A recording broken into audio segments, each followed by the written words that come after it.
He's a 10 out of 10, but he voted for Donald Trump. I'm not dating him. Really? Yes. He's not a 10 out of 10 then. What if you found out later on, like most women do? Like they'll date a guy and then find out a year. Would you just break it with him. right away? Yes. It's that bad? It is that bad. How come? Because then he voted against my rights. He voted against Roe v. Wade. He voted against just women in the workplace overall. He voted for someone who has been accused of sexually assaulting women. I can't date someone who supports that. But what if he just supports the conservative values and he's not like a MAGA man? You still have to look at the bigger picture, and when it comes down to it, Trump is not helping the bigger picture. He's a 10, but he voted for Donald Trump. Automatic 0, automatically. How come? It's not what my morals and my rights and my opinions in this life stand for. Yeah, the fact that we have a actual as our president of the United States of America, the best country in the world, is really embarrassing. Sets a standard that you can get away with shit and you could still be quite literally the most powerful man. So okay, but I literally would not date a MAGA guy even if my life depended on it. I can't. The vibes are toxic and I have standards. And if that makes you mad, good. Stay mad. We all are ready to accept this, but not dating somebody just because they support Donald Trump is not a good reason not to date them. People hear that and they think, but Joe, I want to end up with someone who shares my values. But we all have to remember that values are not philosophical aphorisms that we espouse. Values are how we walk and breathe and navigate our lives. And if you're the type of person that's going to end something with somebody just because they support the candidate that the other half of the country is supporting, what you're essentially saying that your values are is that you are really ideologically rigid, you're incredibly self-righteous in your morals, and you cannot accept influence from somebody who's different from you. I think that people who are like that don't actually want a partner. What they want is a fantasy. What they want is someone who's going to validate every feeling and belief that they have. That's not what I want. I want something real. So first of all, I hope this guy isn't a real therapist. And if he is, it's concerning because it seems like he uses therapy as a way to rage bait. Yes, your politics are 100% based on your morals and values. I'm not sure what else this person thinks they're based off of. I feel like he's just saying words in a certain way to make it sound like that's not the case. First, he says that morals and values aren't philosophical aphorisms. Which philosophical aphorisms are short sayings that concisely express a moral principle. So I'm just not sure why he said that. He said morals and values are how we navigate life. Yes, we navigate life based off of our morals and values. We're going to act certain ways based off of our morals and values. I just don't understand why he was trying to muddy the water when it came to that kind of language he's using. Yes, we do base our politics off of our morals and values. I'm not sure how you could think otherwise. So it's perfectly normal to want to date someone who has the same morals and values as you. Imagine if you really value human rights, like the rights of gay and trans people or the reproductive rights. Your partner doesn't value human rights. That's a big deal. You're going to walk and navigate your life differently because of that. Happy Sunday, everybody, and welcome back. So politics is quickly becoming one of the biggest deal breakers in modern relationships. And MAGA men who voted for Trump are finding out the hard way that no women want to date them anymore. So for many people, especially women, political choices are no longer just opinions. They are being seen as a reflection of how someone views rights, equality, and the kind of a society they want to live in. So would you date a Trump voter? Let me know your thoughts in the comments, and I appreciate your support. All right, let's get into it. So I don't know if anybody else is struggling with this, but on every date that I've been on recently, I find out that these guys are extreme conservative MAGA guys. And that might not be posted on their apps or their prompts, or you might not know that going in. And then I find out, and it's a big problem for me because I've been having these guys tell me that they have a lack or inability to have empathy for masses that don't directly affect them. I had a guy tell me last night that he doesn't care about people personally that are not in his life, and it doesn't affect him. Like if it doesn't affect him, then he doesn't care about it. And that really bothered me because I've had a lot of guys these days tell me that they don't feel empathy for people of different socioeconomic statuses or going through different problems. And I think this was really heavily related to the ICE raids and lack of empathy for people losing their families and losing their lives over these things. So as a like progressive person, but also as a person who really tries to care about other people in her community, I find it a huge struggle these days to date amongst the rise of Trumpism and conservatism in young men. This is a PSA to all the women out there. Trump supporters are realizing and figuring out that girls don't like them. Okay, so what they'll do on dating sites like Tinder and whatnot is they will not talk about their political affiliation. All right, let's just be clear here, women. If someone is not a Trump supporter, they are very like open and available to talk about it with you. So if you ask them who they voted for and they don't respond, or they say things like, oh, let's not get into politics, or I'm an independent, that's another one. Most likely they voted for Trump and are therefore undateable and unsafe to be around women and children. Good thing most women don't want to date Trump voters. Men who love Donald Trump struggle on the dating market. Oh, 100%. If we see a man who says he's conservative, it is an automatic swipe left. It does not matter what he looks like. And me personally at this point, if I see a man listed as moderate as well, it's usually a swipe left too. Because we all know what that usually means now. I think the fact that conservative men absolutely refuse to listen to women when we try to explain to them why we don't want to date conservative men, and then they choose to proceed to be conservative, and then immediately complain that they're confused as to why women don't want to date them, and they don't know why, is an ironic perfect embodiment of like the lack of critical thinking and self-awareness. Like the ability to step outside of your own experience and listen to others, that the Conservative Party embodies as a whole, making a lot of women like me not want to date them. And a lot of this is trending in the news right now because the Conservative Party is about to launch their new dating app called The Right Stuff, in which I'm willing to bet every penny that I've ever made that the usership of this app is going to be about 90% men and 10% women with Lynn as the second part of their name. And I know the immediate complaint is always, y'all are so close-minded to anything, which embodies a lot of irony coming from the right alone. But that's not true. One of my best friends used to be moderate, and our friendship ended for different reasons, kind of. But a lot of his close friends were conservative men, so anytime I would go hang out with him and hang at the house, there were a lot of those guys around. And we'd all hang out and get along really well and talk about a lot of these topics very respectfully, and I really value all the conversations we had because they were great guys to have conversations with. To the point where I almost got drinks with one of them to hang out and catch up not too long ago.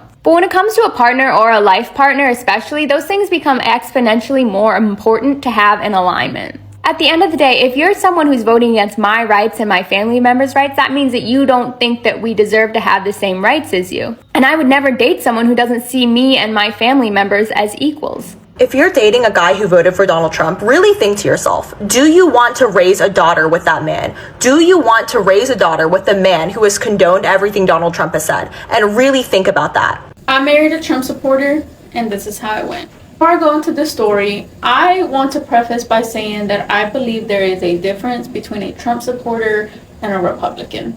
He would constantly say things like, build the wall. Even after I told him how hurtful and disrespectful hearing that was, because I came from a family of immigrants. Because of this experience that I had with my ex, being a Trump supporter is a deal breaker for me. The main reasons for this is because anytime me and my ex argued, he was always threatening to call ICE on my family. And the relationship was very abusive, but I stayed because of these threats. I felt guilty a lot of the times for putting my family at risk. He consistently used me as an example as to why he's not racist because he married a Mexican. He basically treated me as an exception. One time we were at his family's house and his Trump supporting family cornered me and harassed me about my political views. And I was in a corner like this and I had like 3 females in front of me arguing with me. He watched this happen and didn't do anything about it. And it was not one of those healthy political discussions. They were literally hounding me. Just because he married me does not mean he respected me. I come from a town that I would say is predominantly conservative. Back then, I wasn't as outspoken as I am now because I was still in the town at the time and I did have a fear of speaking out because of how aggressive they were. Has anyone had similar experiences like these? And I know you might be wondering, but yes, I did divorce him. Being a Latina and marrying or dating a Trump supporter is like, ew, why do you hate yourself? Would you date a Trump voter? No. Excuse me, hi. Would you date a Trump voter? Oh, no. I didn't quite get the question. What do I do to what? Would you date a Trump voter? No. Would you date a Trump voter? Go off, Queen. Some of you are ready to accept this, but not dating somebody just because they support Donald Trump is not a good reason not to date them. This is such a dangerous, disingenuous, bad take that I want to respond to it, and I want to do so in a way that has nothing to do with Donald Trump. Forget politicians, right? If your partner supports or believes in something that makes you feel deeply uncomfortable, right, that really rocks you to your core, that's a valid reason to leave. And his justification for why you should stay with somebody that makes you feel this way, which I'll show you in just a second, is arguably the most toxic aspect of this point. And if you're the type of person that's going to end something with somebody just because they support the candidate that the other half of the country is supporting, what you're essentially saying that your values are is that you are really ideologically rigid, you're incredibly self-righteous in your morals, and you cannot accept influence from somebody who is different from you. Having rigidity about certain core principles does not make one ideologically rigid as a whole, and it's absolutely ridiculous to argue otherwise. Just to give an extreme example, I consider myself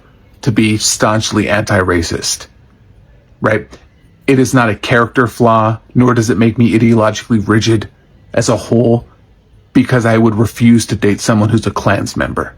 I think that people who are like that don't actually want a partner. What they want is a fantasy. What they want is someone who's going to validate every feeling and belief that they have. That's a huge leap to take based on what you said, because people are allowed to have deal breakers. My wife and I disagree about things all the time. I like chunky peanut butter. She doesn't. She likes pineapple on pizza, right? She's an extrovert. I'm an introvert. There's a give and take that can happen with these sorts of disagreements that we have. But some of our core beliefs, and this isn't a shocking statement, right, are reflected in the candidates that we choose to vote for. We both are happier dating someone who's pro-choice, right, who believes in science, who supports education, who supports marriage equality, who's anti-racist. And so if someone says something like they won't date someone who votes for candidate X, it has nothing to do with the politician, right? It has nothing to do with them wanting someone who agrees with them on everything. It has to do with them wanting someone who agrees with them on the most basic aspects of how they view the world. And that's not unreasonable. I don't feel like I should have to say this, but don't date Trump supporters, y'all. Like, seriously, it is that deep. If I see you dating a Trump supporter, my respect for you goes down. A lot. Like, it should ruin friendships. It should ruin relationships. That's not to say Trump supporters are evil, but it's to say that you should respect yourself enough to surround yourself. And if you're going to spend a lot of time with someone like you would a partner, spend your time with people that have done the growth to recognize the harm that Trump is. A lot of Trump supporters believe that because Trump has weaponized their insecurities or their fears or their hopes or worries against them. And that makes sense. And that doesn't make every Trump supporter evil. I don't think they are, and I don't think that's a helpful narrative. But on an interpersonal level, if I'm friends with you, I'm friends with you because I believe you have a certain amount of maturity and ability, and you should be able to develop beyond seeing how a charlatan can weaponize your fears, hopes, and dreams. If you're trying to tell if a guy lied about voting for Harris in order to get into your pants and actually voted for Trump, here's a few easy ways you can tell. The first way is to ask him what him and his friends did on election night. Say something like, "My friends and I were out celebrating all night. We were having such a good time. What about you?" The same also applies for inauguration. Pretend like you're a little excited about it and feel him out. The second way is to go onto Donald Trump's Instagram and see if he's following him. And if you're on dating sites, I'd actually recommend that all my liberal girlies take off that they're liberal, because these guys will lie to you. And the third way is to go onto didmyfriendvote.org, type in their name along with their age to see if they voted, because those men also don't get kitty cat. And you may ask yourself, why would a conservative man want to date me as a liberal woman? Here's the kicker. They love liberal women. Taking down a wild, professional, successful, beautiful woman and keeping her at home in a more traditional role is like taking down a 10-point buck for them. It's about power. Don't fall for it, ladies. Hide your booms. I was talking to my mother the other day, and those conversations are always interesting. But she was asking about my dating life, and I told her a few stories how I have cut off guys because I didn't like their political views. She was telling me that I am being too harsh, I am too intense, and she was like, "Why are politics a deal breaker for you? You could be cutting off some great guys." But then what she said was, "But you are such a great speaker. You're so articulate and eloquent. So don't you think that you could potentially convert a guy that you're dating? Couldn't you explain your point of view and get him to understand?" What I said was, and this is the point of the video, yeah, maybe I could do that, but I don't want to. I don't know if you've ever tried to talk about politics with someone who isn't on your side, but the conversations become very contentious. There is nothing romantic or sexy about me educating a man. Men are not like women in the sense that he's going to be turned on by my intelligence. I mean, guys have said that to me before, but I think they just wanted to get in my pants. For the most part, they become resentful and find me preachy. And while I am very level-headed and rational when explaining things, if we are debating like human rights, I can get heated. And as I have said, I have a sharp tongue. So it does get to a point where I'm like, how do you not understand what I'm saying? Are you dense? So there's that. But also, I'm at the age right now, I'm 24, where most of our minds are made up. If a guy is fundamentally rooted in his beliefs, I probably won't be able to change his mind. His mindset might be slightly malleable. He might be open to new ideas. But if he's not, I'm just wasting my time. Politics are so important because it's deeper than politics. It's how you see the world around you. If I'm dating casually, whatever, but the purpose of this conversation was because my mom wants me to find a husband and have kids. So how am I supposed to raise a family with someone who does not see the world the way I do? What values and morals are we going to instill in our children? Not just that, but your companion is your life partner. And I want to be able to talk about things with you. Whenever I see some asinine shit in the news, I send it to my friends and we're like, oh my gosh, this is so insane. How do people think like that? And we talk about what's happening. I won't be able to do that with a partner who doesn't agree with me because every conversation will become a debate. Finally, there are so many people in the world, so many people in the city I live in. Realistically, if a man and I don't see politics eye to eye, why would I try to change him when I can literally just find someone who thinks the way I do? Anyway, I explained all this to my mom, and I think it went in one ear and out the other because she was nodding the whole time, but then in the end was like, well, I still think you're stubborn. The end. There was this one time that I was out at a bar, and I overheard these two guys talking to each other next to me, and one says, "Yeah, I don't know why I can't get this girl to respond to me. Like, I don't know why she won't text me back." And then he goes, "I wonder if it's all the Trump stuff I post." And I look up, turn over to him, and I go, "Yeah, you know, I bet that's what it is. I bet that's exactly what it is. Like, you finally said something right. You hit the nail right on the head there." If you are a young person and you are still enabling MAGA men by dating them, you don't get to complain about the state of the world. And there's layers to this, right? Like, a lot of people love someone who's MAGA, especially if you are from like more red areas. Like, a lot of us have people in our lives who are MAGA and we still love them. It doesn't mean that we are like friends with them or talk to them, but you can still have love for someone. But I know a lot of people my age that are so vehemently against what's happening generally in this country and still decide to actively date men who are pro-Trump and actively like go on dates with people who are MAGA and like don't ask about it or don't care. I personally believe that you don't get to whine about what's happening and be like, it's so scary. Like, you're enabling that. You're enabling that. You are telling them that it's okay and that their behavior is rewarded. That's my opinion. That's my opinion. I just don't think that there's any reason why. I don't know. I don't believe that my soulmate is MAGA. Like, call me fucking crazy. And I don't think maybe yours isn't either. At the end of the day, relationships are built on much more things than just attraction. Because looks may fade, our conversations may change, lifestyle may evolve, but what holds people together or what pushes them apart is values. Having the same values, goals, and beliefs is what creates a strong foundation for a relationship. We are living in a time where political identity is no longer separate from personal identity. The way someone votes is being interpreted as a reflection of what they believe is acceptable to society. And that is changing how people choose partners. Because for many women especially, dating is no longer just finding someone who is kind or even ambitious. It's about safety. It's about respect. It's about shared understanding of rights and equality. And this is not about hate. This is about the concern of future compatibility.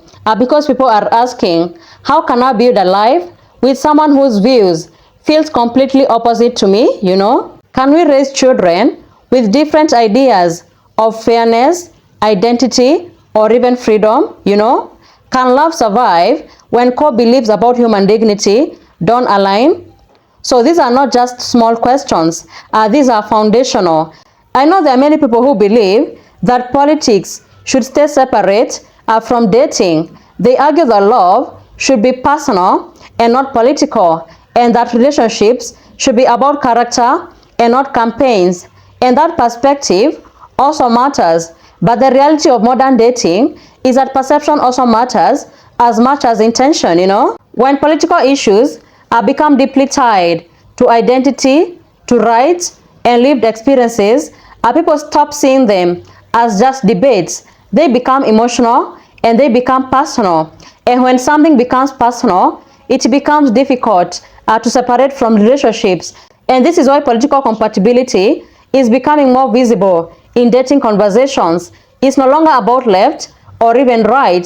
It's about whether two people feel emotionally safe and understood within each other's views, And this may sound harsh, but this is actually another form of boundary because people have always filtered partners based on religion, culture, education, lifestyle, and politics just joined the list because it touches all of those things at once. Healthy relationships is built on respect, emotional maturity, and the ability to disagree without dehumanizing each other. So thank you so much for tuning in.